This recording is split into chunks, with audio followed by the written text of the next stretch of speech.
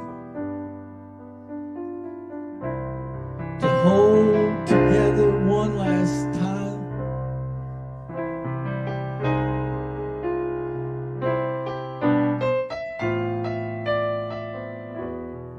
In the endless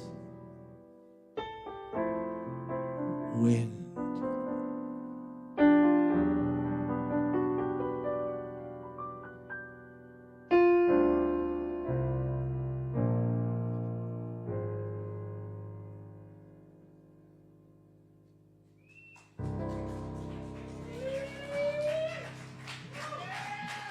Yes, Keith Flynn and Aaron Price, y'all. Thank you very much.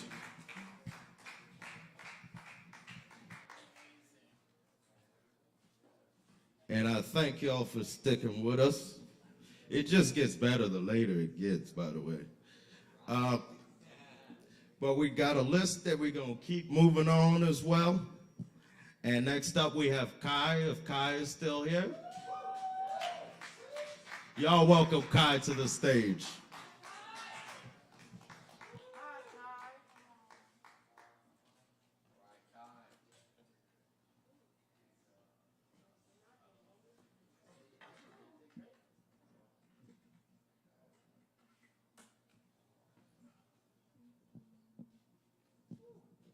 Hi, I'm Kai.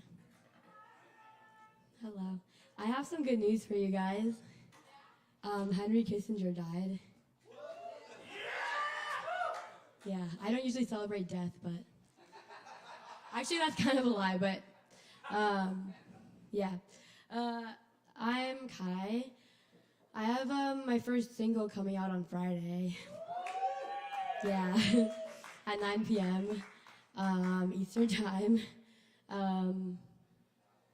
Yeah, I wrote it almost a year ago, and now it's come to fruition. Alex Wolffinger Jones of Sunroom Studios recorded it and made the process really fun and great. So thank you. So I'm gonna play that song for you guys. If you want to pre-save it on Spotify, I guess that's the move that I'm supposed to ask you to do. And then if you don't have Spotify, it'll just be available on all streaming services after that. But I had a hard time putting it out because I didn't know what my artist name should be, and I didn't want it to be Hi, I'm Kai. Sorry for people who advocated for that, but no. But I'm putting out my music under Pseudocarp Music. On Spotify, it's just the word pseudocarp. It means false fruit. It's a botany term if you're a nerd like that. So yeah, if you want to connect and follow that, come chat with me. Here's the song Ode to Roadkill.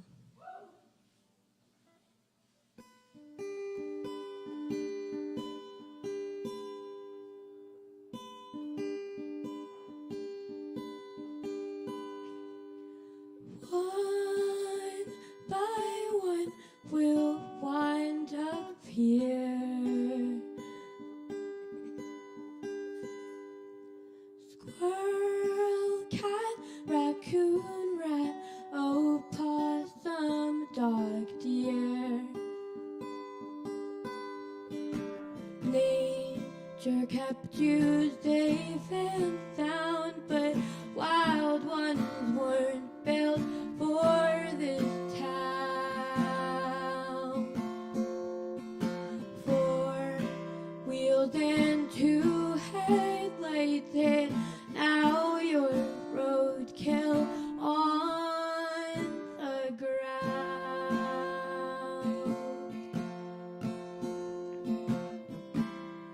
You never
weren't built for this town.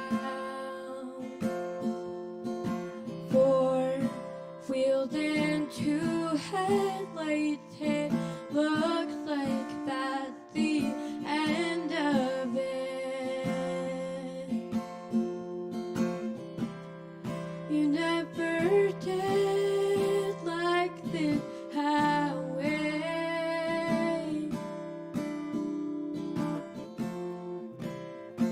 I know the song, guys, I promise. You never did choose to die this way. You never did like this highway. You never did have a say. Nature kept you safe and sound, but copper came and tore it down. Nature kept you safe and sound, but there's no trees left in this town.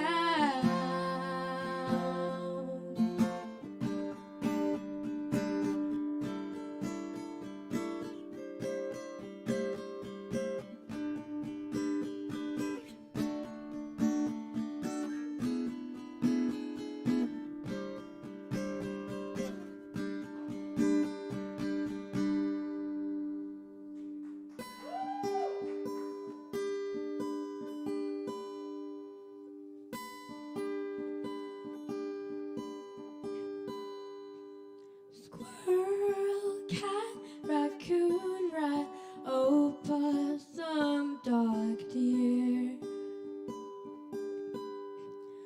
One by one, we'll all end up here.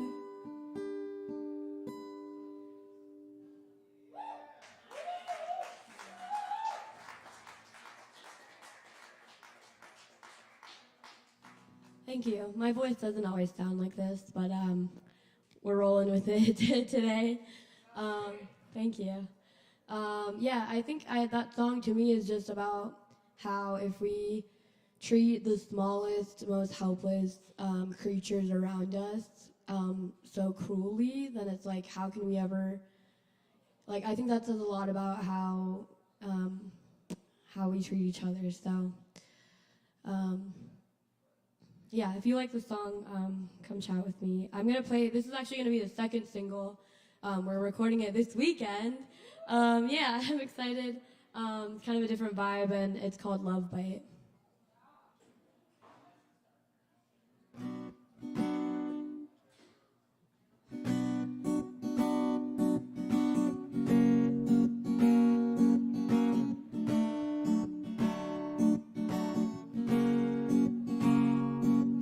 Red lights on, I fight, love bite.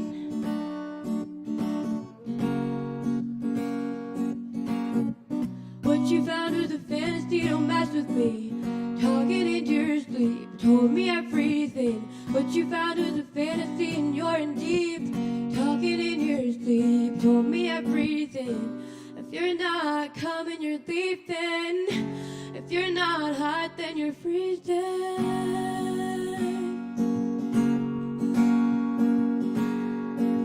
You got me running red lights for ya. Got me thinking I had to fight for ya. Got me staying up at night. You can go ahead and bite.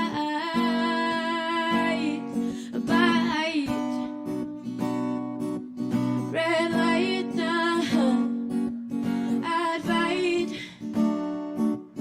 Love bite.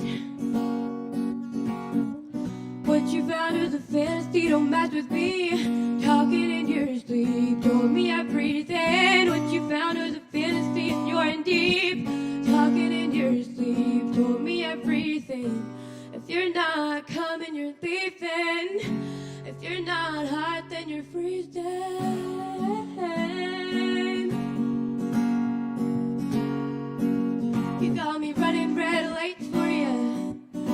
Got me thinking I'd fight for ya. Got me staying up at night. You can go ahead and buy. You got me running red lights for ya.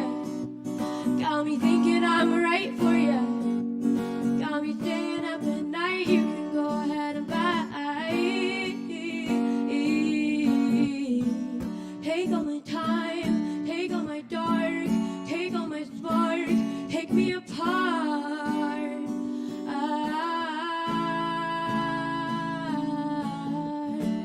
Take all my time, take all my dark, take all my spark, take me apart.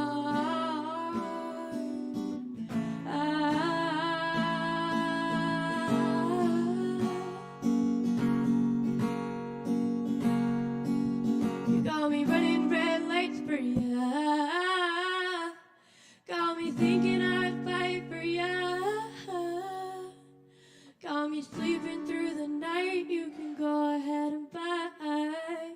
You got me running red lights for ya. Got me thinking I'd fight for ya. Got me staying up at night. You can go ahead and buy.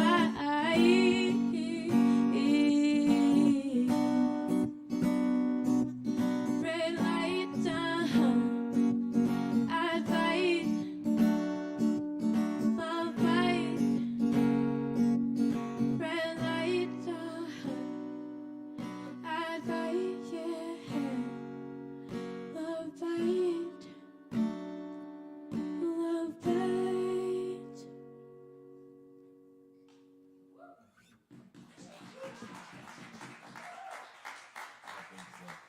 Thank you.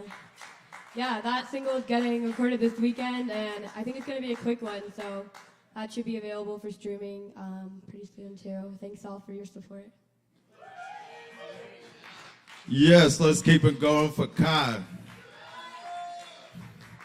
Check out her music. All righty. I apologize. I have to pull the list out here, but I'm pretty sure we're on number 11. Well, 12. Is it Chloe?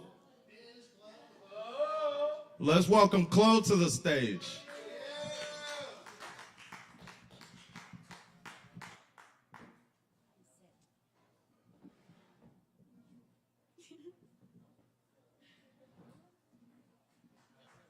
Hi. Hey. Hey, if you performed, give yourself a round of applause. Everybody's been really, really wonderful tonight. It's been a really good open mic. I am going to read some poetry. I've been writing a lot this week. I'm going to start with one called Roots. Petals and nebula, swaying and breathing tendrils, anemone fingers, reaching, finding, peeking through, around a corner, around the bend, spirals and growing tendons, tissue, fibrous and ancient, but liquid and new, waterfall of self, under the earth and one with it, below and through, above and within, white hot, cooling the earth under tips of toes, healing by being, in and out, in and out. Thanks. Yeah, some of these are shorter and some are longer, so I guess we're just going with the flow. I wrote this one tonight. It's about the anticipation after you sign up for open mic. Here it goes. The lights have been dimmed. The people are whispering and texting and writing. Places secured. Ready. Last minute turns. Phrases on notepads. Lyrics in phones. Brand new music in the air between brain cells. Borrowed phrases, harmonies. We learn from each other. Before the art of the night has even begun, we gather our perspective. by seeing our reflections in the eyes of the artists around us and within us, ready to perform. Thank you. This one doesn't have a name. This was inspired by Open Jam. Actually, I think this was when Caleb was on the drums. Toe tapping, feeling energies emanating, drum hit on stick, stick hitting cymbal over and over quickly, on rhythm and against it.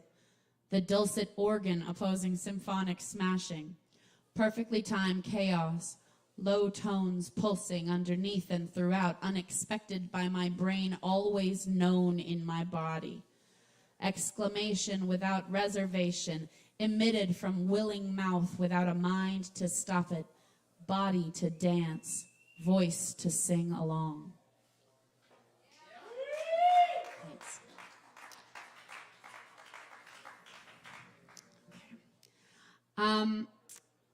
I'm going to switch gears, and I'm going to do, this is a longer one, and I'm going to go ahead and trigger warning. I reference medical abuse that I received earlier this year at the end of this poem. If you are sensitive, please be advised.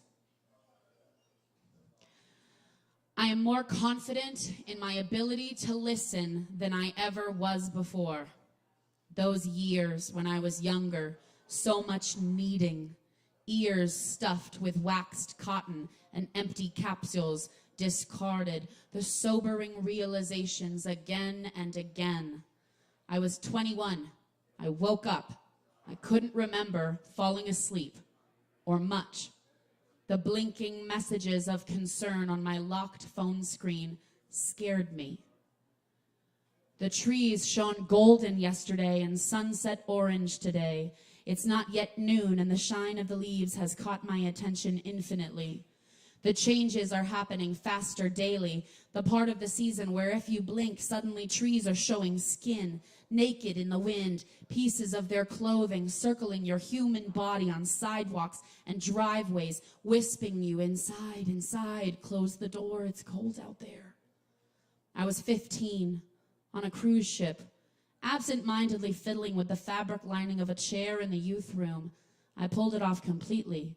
My parents' stateroom was billed. It was a big deal. The sky above me is never confusing, only amazing. I was 9, and my face was closed in and crying. It's all your fault, like fire into my eyes and down my throat, a situation I could never have predicted or prescribed, a reaction only human but hurtful, chronic misunderstanding. Paths laid out with imaginary choices, pretend control, winding mountain roads, returning. I was 5 or 6, knees to eyeballs, purposefully shaking shoulder, desperate for just one of the pairs of eyes to find me there, instead of consumed in the hungry anger. We were all crying, but you didn't see me there, hiding in plain sight as an attempt to manipulate you with my existence into shutting up, into letting my smaller siblings sleep soundly, into keeping the dishes whole. And you did not look my way.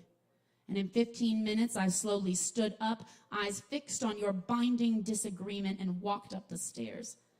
At some point, I must have fallen asleep. Everything we understand starts somewhere. I started here, in this. Nothing ends. The options and opportunities, the plausibilities, endless. The trees are green, then yellow and orange, then red and brown and bare, stripped for our eyes to look through all winter, then small and green and new again. I was 26.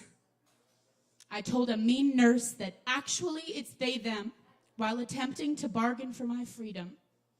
And within minutes, I was held, forced down, jaw out of socket, arm wrenched back to illegal angle, clothes cut with gleeful, jagged trauma department scissor marks, needles in thigh sending narcotic rush of sleep to head, while someone's hands are around this neck, pushing away the option of air.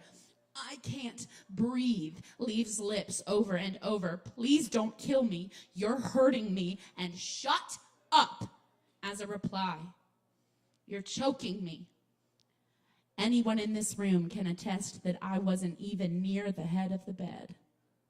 And sleep, naked and afraid, on barely a bed, handcuffed with shoulder backwards and arm underneath, hurting and released with scrubs in the wrong size falling off aching body upon waking up because I had only ever been sane and rational, and they saw an opportunity to abuse me anyway.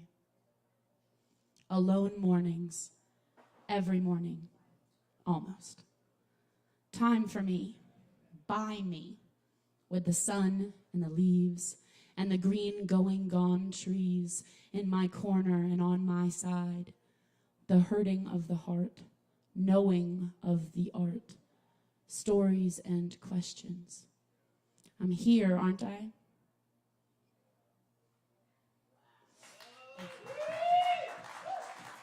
Thanks.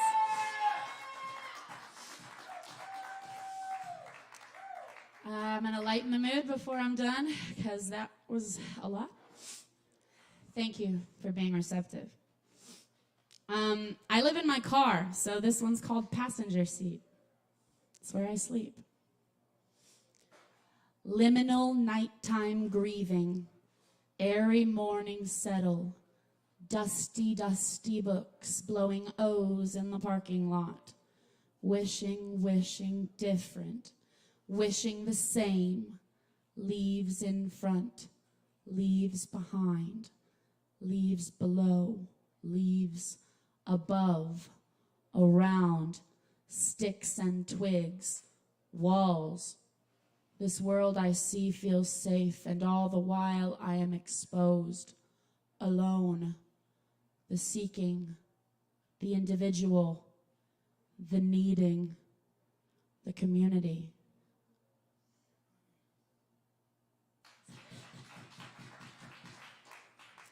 And I'll leave you with this one. This one's called Guidance. I've been listening more, as much as I can. I've been asking questions, and now I understand that the answers matter far less than the phrasing of my curiosity. The direction of my thinking comes from the boxes of my askings that I craft each contemplation. I predict my future with these patterns. I manifest desire with these changes. The universe, or God, or source, or me knows what to do as long as I'm wondering things that take me to the doors I have the keys to. Thank you all. And thank you, Chloe, for sharing. Very powerful stuff there. And next up, this is technically the last slot on the 10-minute spots. So we are a little tight on time toward the end here. But we've got Joe Shelton. He's been coming here for years. He's gonna do some Scooby-Dooby bop bop. I don't actually have any Scooby-Dooby bop bop. Toast to you, remaining denizens of the Kava bar. Much love.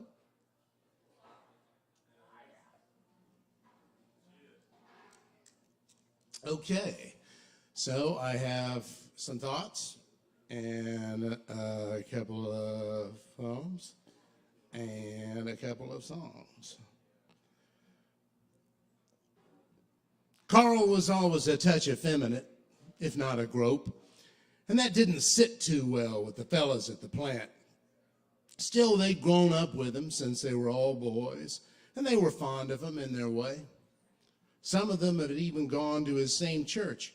He'd always dated girls like you're supposed to, but they never seemed to go anywhere, to their general amusement.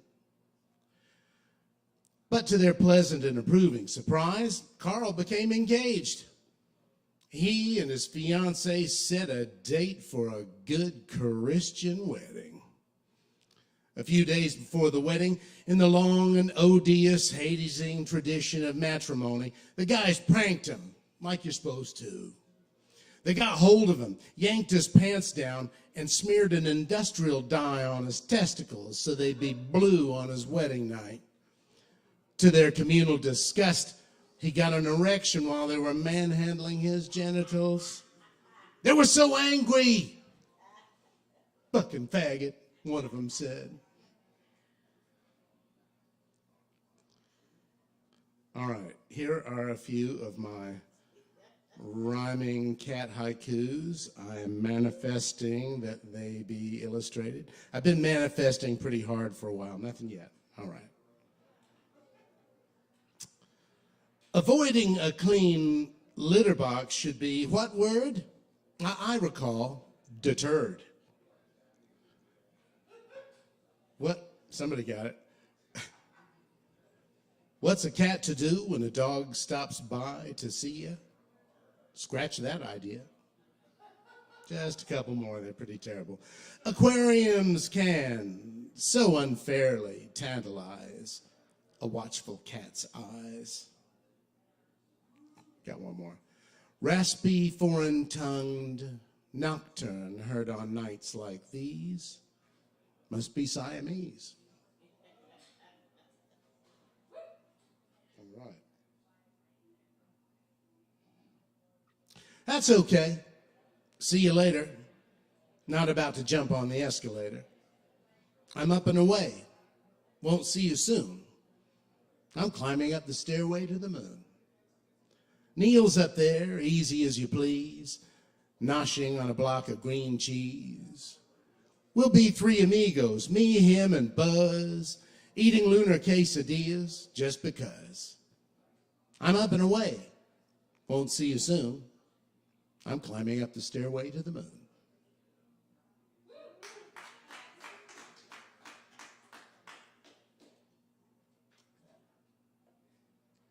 All right, so this guy panhandled me the other day, so he's still alive, he's still kicking.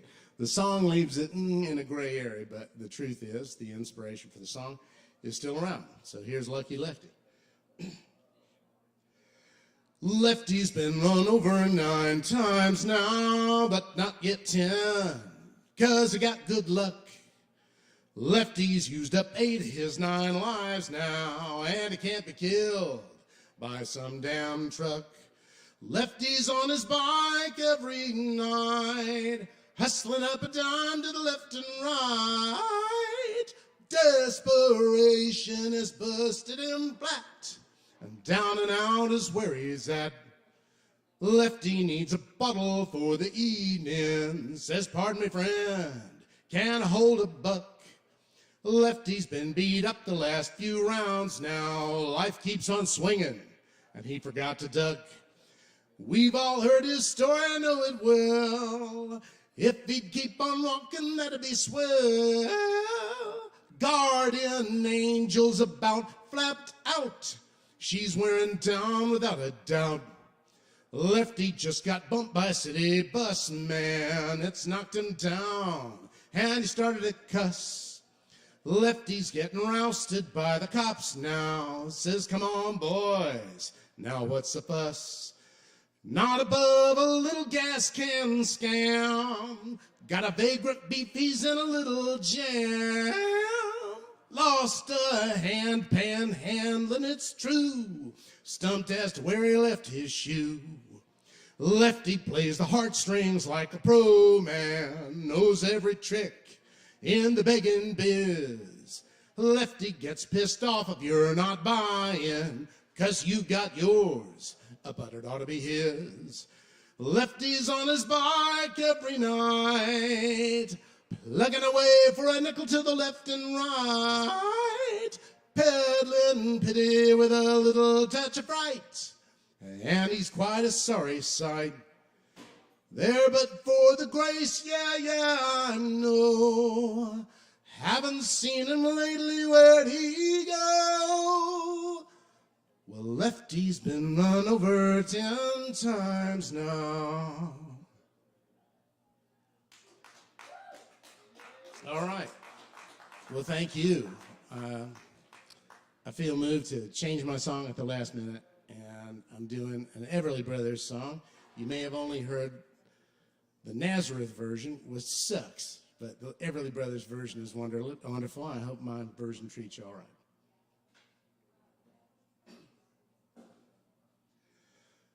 Love hurts, love scars. It wounds and mars any heart not tough nor strong enough to take a lot of pain, take a lot of pain. Love is like a cloud, holds a lot of rain. Love hurts. Love hurts. I'm young, I know, but even so, I know a thing or two. I learned from you. I really learned a lot, really learned a lot. Love is like a stove, burns you when it's hot. Love hurts. Love hurts. Some fools rave of happiness, blissfulness, togetherness. Some fools fool themselves, I guess, but they're not fooling me. I know it isn't true. No, it isn't true.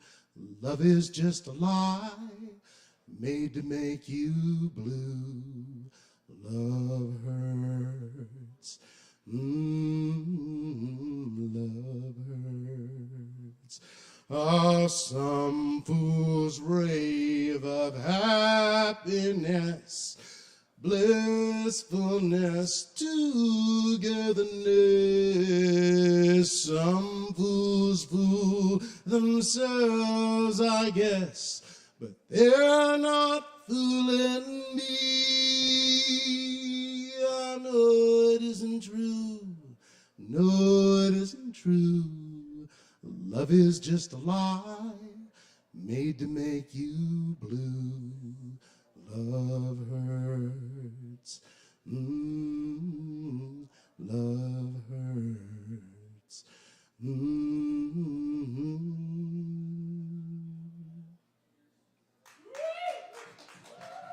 Ow. Love hurts. Thank you. Thank you, Joe Shelton. Let's keep it going for him. And keep that energy going for our next performer. Is Sarah Horton here? Sarah Horton is not here. James Rocco. Is James Rocco in the Kava bar of the vicinity? All righty. We've got Jason Chin. Is there a Jason Chin here? He's not here as well. All right, next up, is it, let's see.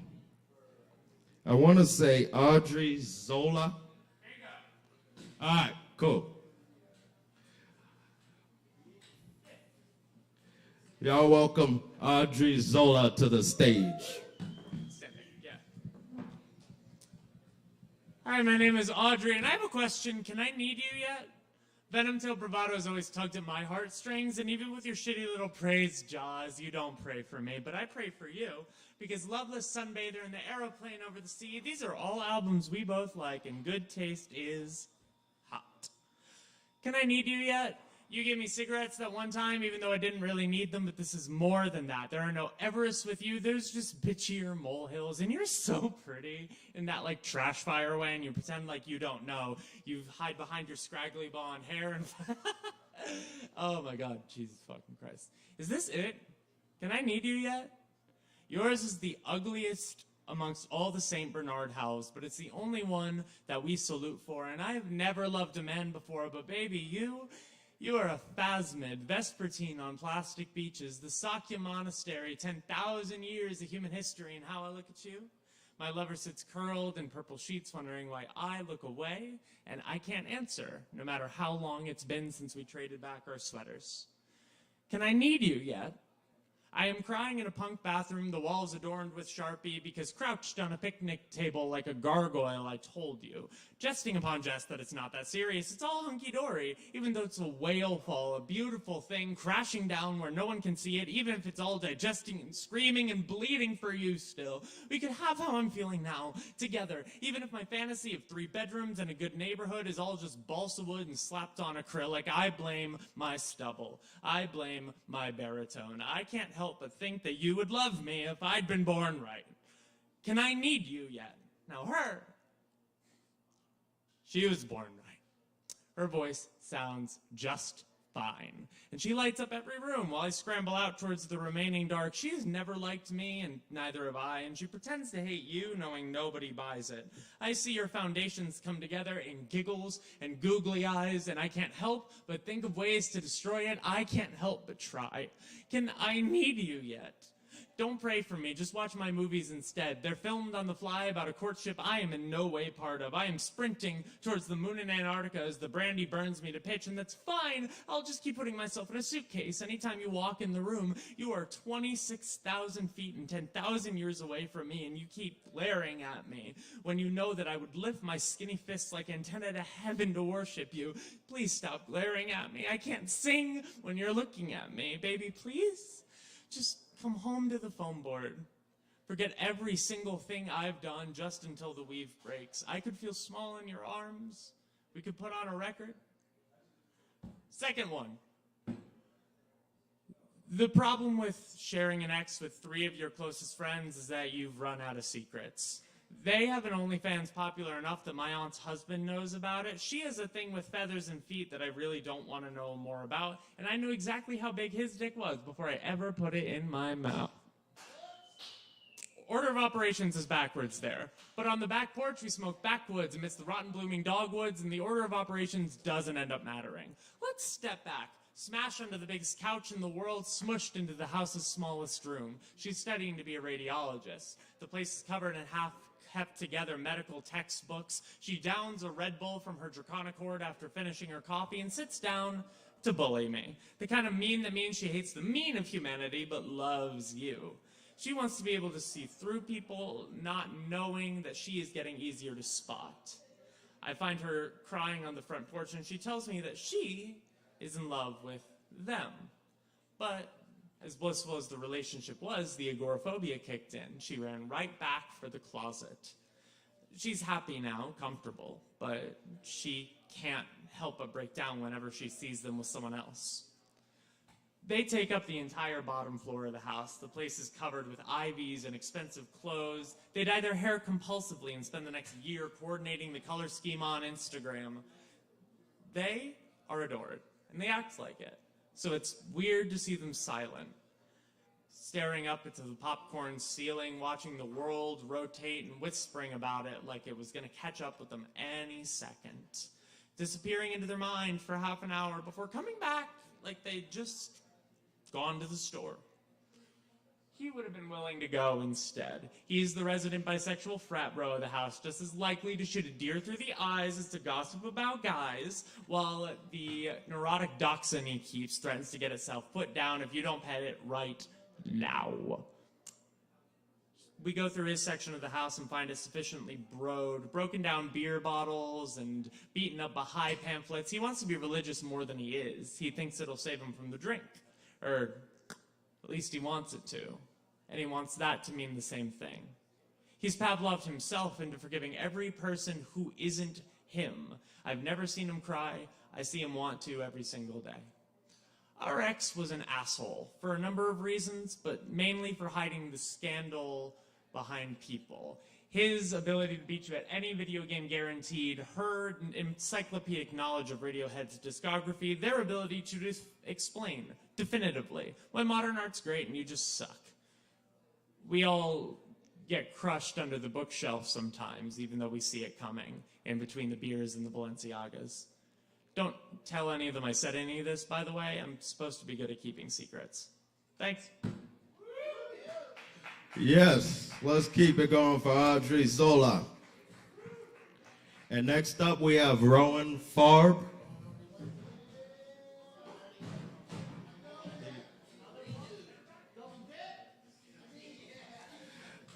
Let's welcome him to the stage, Rowan Farb.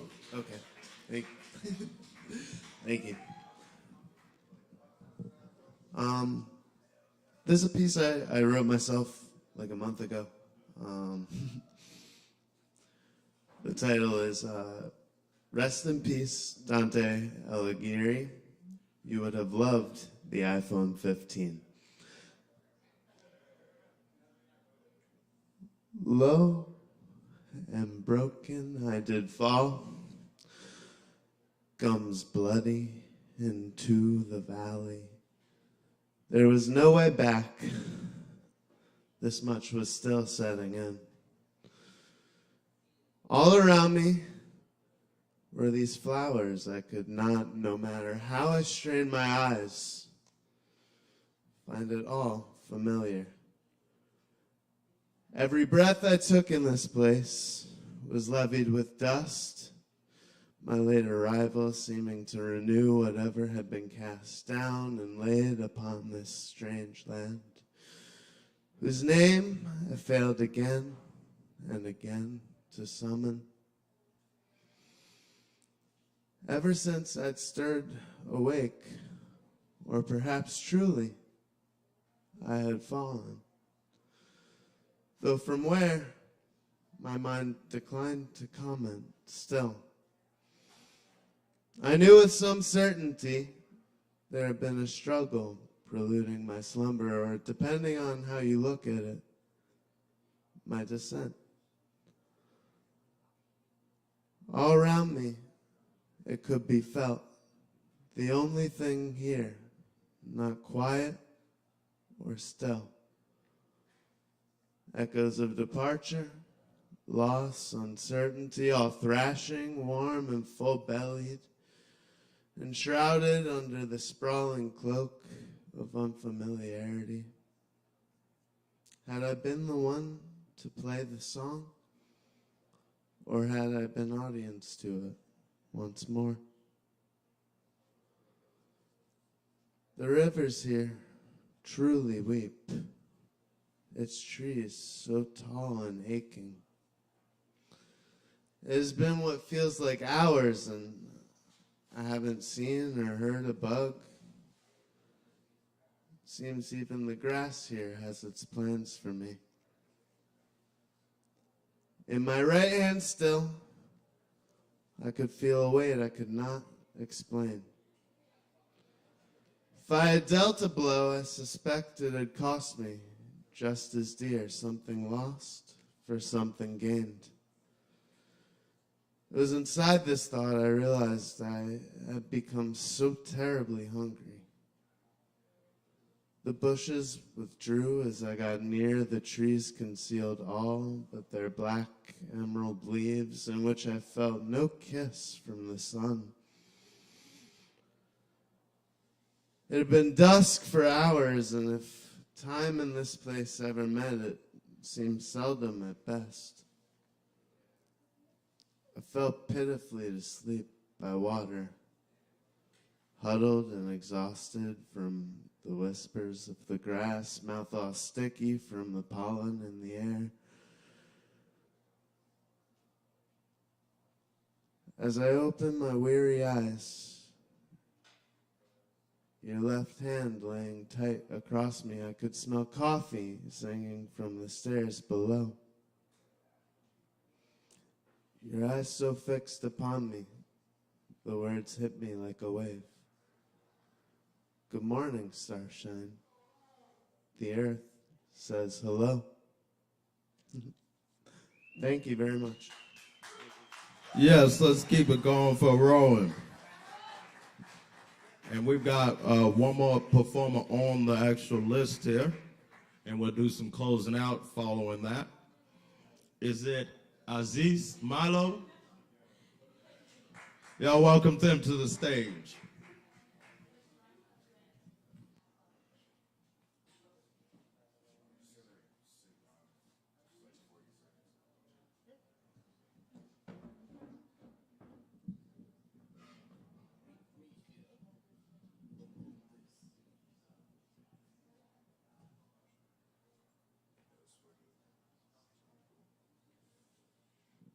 Yo.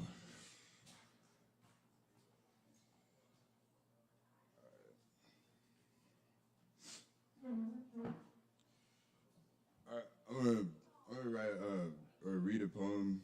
It's like a poem. Let's go. Let's go. Woo!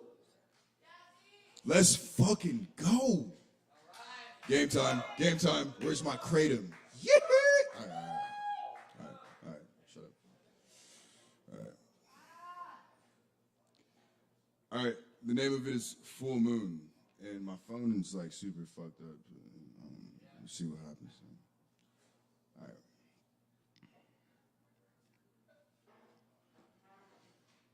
Full moon, barefoot in the grass in the night, asking for your life, asking for your light. Help me. All right, hold on. I got the rhythm, man. The rhythm. All right, hold on. Full moon, barefoot in the grass in the night, asking for your light. Help me not live the life of a fool. Full moon. I breathe what I consume. Lend me the energy of the infinite womb. Full moon. I pray for my mother. None of us know anything. We still stab at each other. Full moon. Reflecting the destiny of pressure just to get better. But bitch, I love the rage. Sometimes I still do complain. I thank you for patience to gather my patience and weather through the rain. All I can do is laugh with my golden staff, full-fledged, energetic back, sit back, witness, relax, never react. This life is so tantalizing, going from red to violet, hippie to private island. In your reflection, full moon, I just see me smiling. Full moon. I give you permission to clear out my smitten. I'll change my disposition. Trust me, this time I'll listen.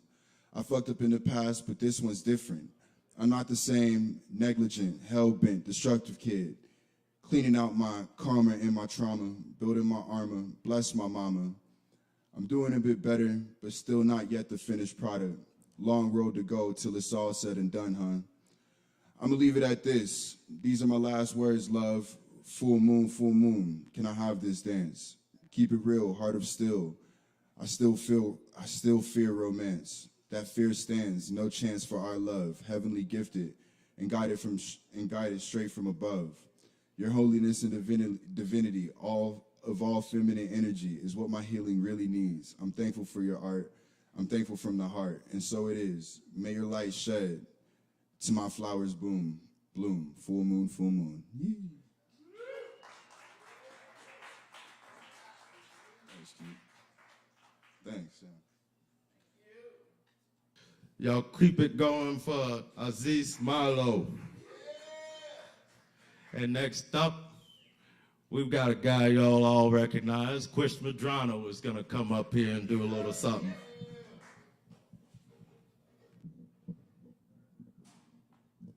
So I wrote this recently.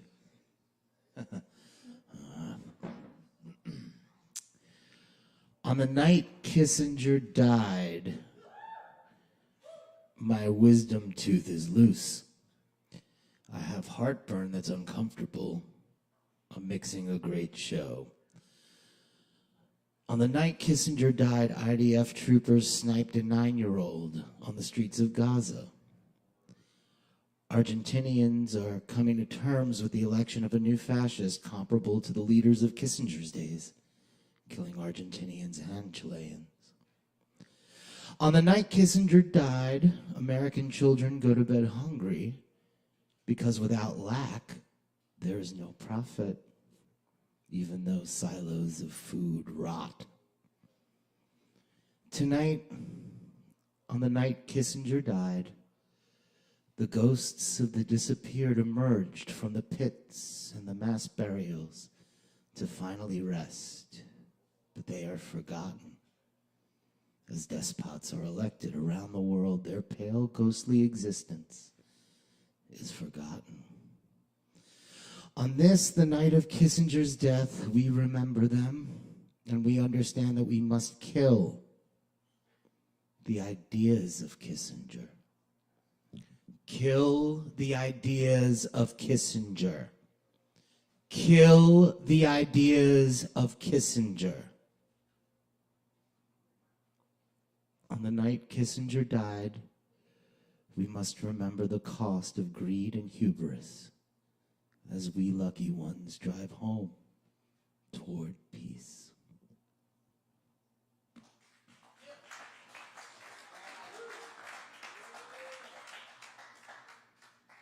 Yes, yo, that is Chris Medrano. Thank you for that.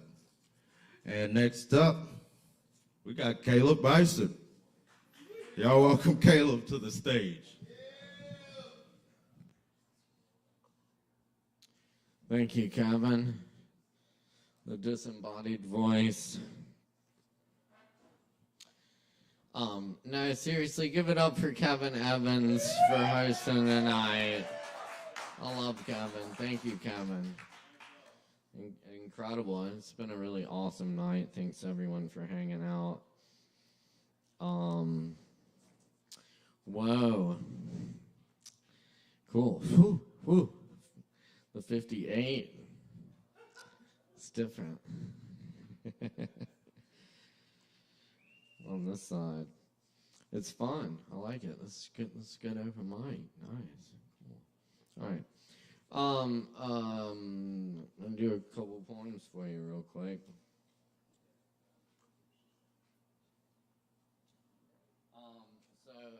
As a poet, I've spent a lot of time working in the service industry, and I've gotten some interesting stories out of it. So this is a true story behind this poem.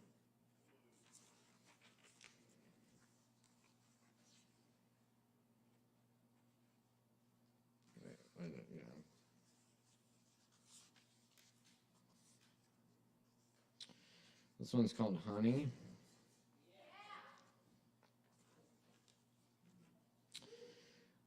When a man walks into the bar, sits down, and proceeds to cover himself head to toe in honey until the 32-ounce bottle is empty,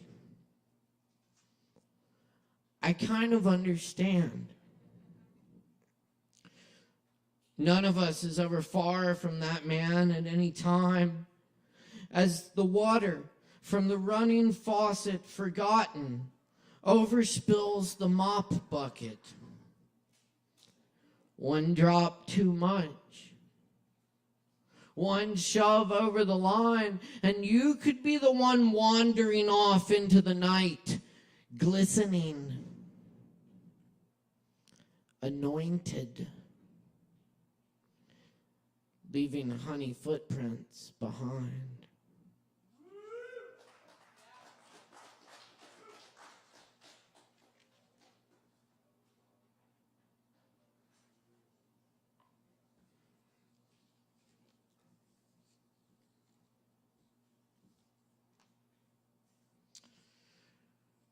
Roadkill horse with rainbow. And don't worry, the horse is just a metaphor.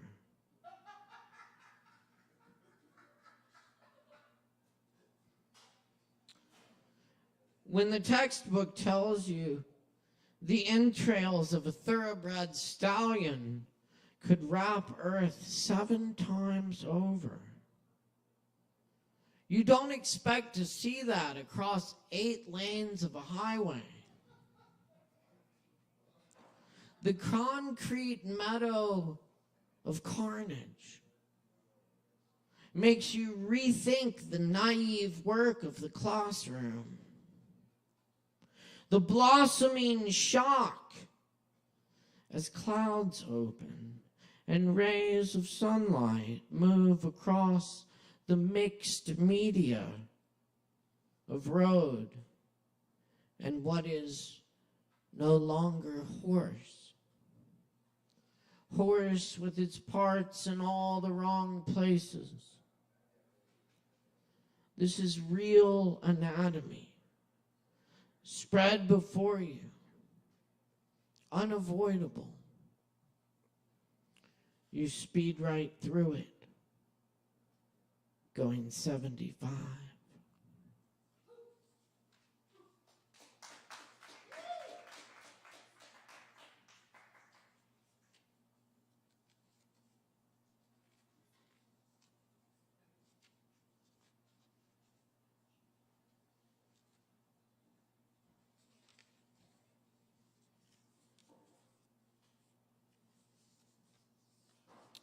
This poem is about a place my grandparents used to take me to pick fruit as a young boy in the hills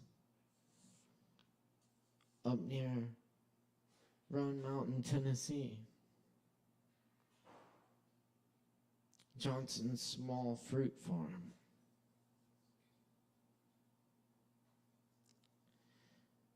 The man at Hump Mountain fruit stand said Mr. Johnson passed away last night.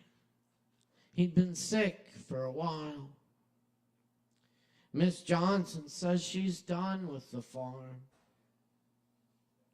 I remember the raspberries, big as strawberries, buckets of blueberries, apples that snapped when you bit into them. They didn't grow watermelons. No jackfruits in that little mountain orchard. No cantaloupes.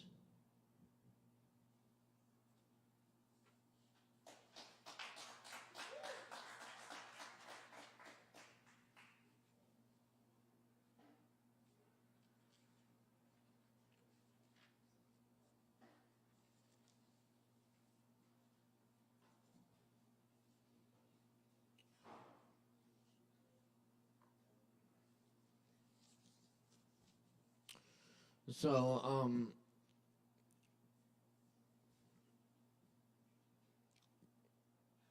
a lot of my work has been translating the work of the Spanish poet Federico Garcia Lorca. And I spent some time in Spain retracing his footsteps, and I found this small cafe that's still there that he used to hang out in. And the El Rencancillo, the little corner, the group of him and his artist friends would hang out in this little cafe. It took me a few tries, but I found the place.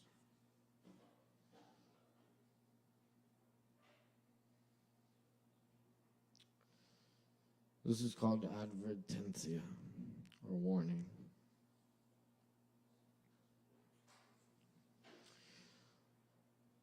What killed Garcia Lorca is out there somewhere. Be careful when looking around. I knew not to get into it with the guy who said he should have left Spain, had it coming to him. though my eyes boil. Every time someone looks the other way, while the fascists kill him again, again. This is not the little corner you are looking for. If someone gives you false directions when you ask, come back a different night. Death enters and leaves the tavern, enters and leaves. For the Spanish poet, there was never a choice but to stay. The men who killed Garcia Lorca got away, left him in an unmarked grave. But more so, what killed Garcia Lorca is out there.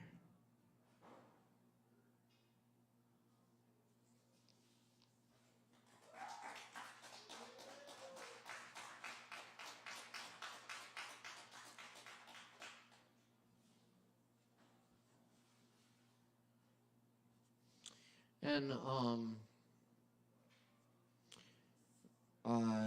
I'd like to invoke Kathy Smith Bowers, who should have been up here tonight but couldn't make it, unfortunately. And so I'll do one of her poems and leave you with this. This is the flower we could not name.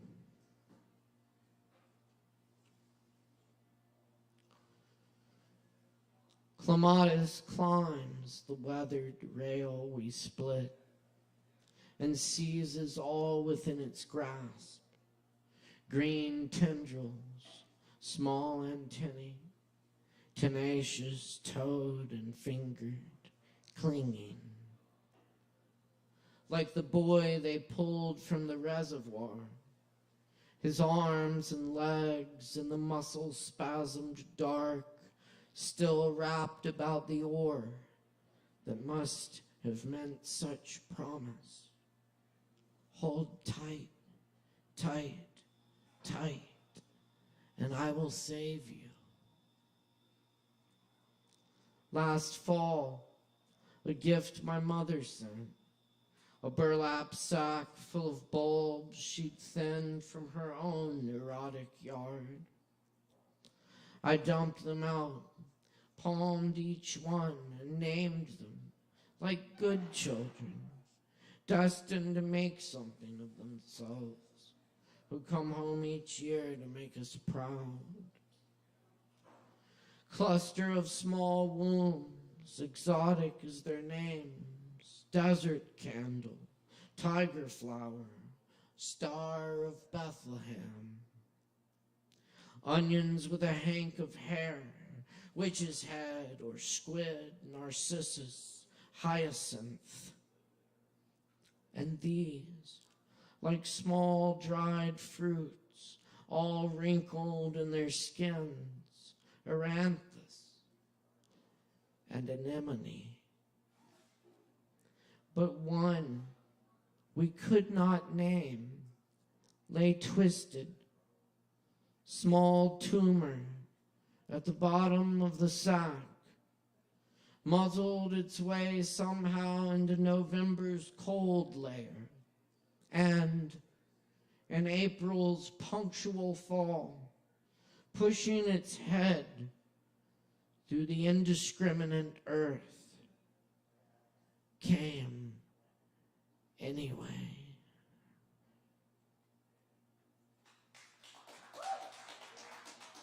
Thanks so much, y'all. Keep coming back for open mic each and every Wednesday night. We got more coming up next, I'm told. Y'all give it up for your host tonight, Kevin Evans. Thank you, Caleb. It was beautiful. And the funny thing is that fruit poem that you read reminded me of the Prince song, Raspberry Beret, because there's a reference to Old Man Johnson's farm, and then you said raspberries. See, yeah, serious.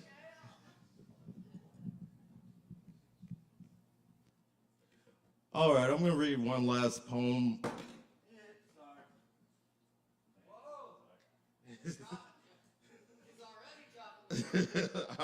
I really rolled it. All right, so this is a poem. I don't think I've read it much in public, except when I was like 20 years old. It's from July 3rd, 2002. It's called What We Now Know. They told me a box evokes suffocated explosions of claustrophobia. Eventually, the cage-like corners manifest into you through what you inhale, schizophrenia. It may as well, from what was told, bring about bolts of hydrophobia, foaming at the mouth. But you just desire escape. But fear makes it so no one wishes for you to get out. I was told that God sees everything. So God sees us suffering. God indeed speaks, but are we listening or covering our bleeding, dripping, oozing ears? God, watch me do bad. Watch me do good. Watch me combat hate with water. There are waterfalls in paradise, and what flows downstream in it is the most blatant, potent blood. But I cannot allow it to rust my blood, for my blood shall not be cold. It shall be warm. It shall not be ancient and stagnant. What I'm crying out for is just a spirit in a world that can be so foul that gives a damn. Why do we wish to see another's blood running cold into the drain? Do you wish to gain fame from taking another's life? Does that engulf you, bloat you with pride? They demean, they decry others whom are just as worthy of life. The tides that crash so bloody against the bluffs at the edge of the beach. The war overseas to the third world degree burns the speech over here. Hurt in our streets, war in our streets. Bodies so lifeless floating in the waters. Bloodbaths. Don't boat so fast to the empty road where you could clothe your soul in a mask, because you'll smell the blood. You'll taste it in the water. Ingest it into your restless insides through the fruit of the antiquated tree. Pre- and post-antebellum ghosts roam around the plantations and the bright homes and the shady yards and the shaky, sharp winds. They are taking trips across the land so you can sniff the ripped texture of their life profusely bleeding. We know the reason, because humans can be so derogating and demeaning, freezing the times the sublime overtly utilize oppression and bondage. It causes rifts. A species is split. The human race wrapped in preoccupying divisions. And you are pretending you don't taste blood in your water. You don't taste blood in your wine. You don't feel an aching bend in your spine, despite all of the signs that we oftentimes exist in a state of great mass apathy. Don't ignore the tragedy, stabbing your so-called enemy, daggers of blood flung in the wind from your parched heart and raging tongue, cutting everyone's heart, peeling the layers of the spirit as you are building rifts, systematically destroying the bridges. No wonder the winds are livid. No wonder the children let go of their wishes. From there to here, it's not so different. Wishing earth could be so divine in the moist, warm arms,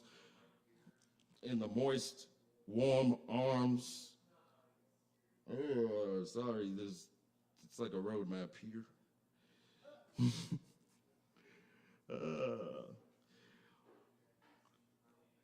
I see.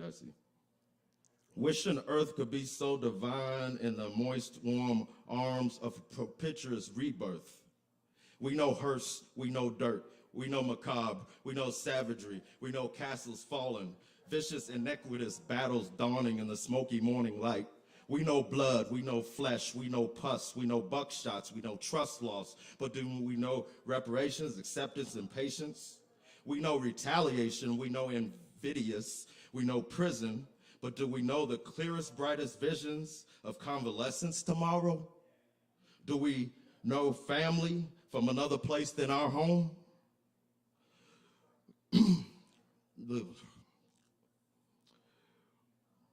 Do we know how to condone benevolent crossings of the tracks? Do we know when we are in a trap?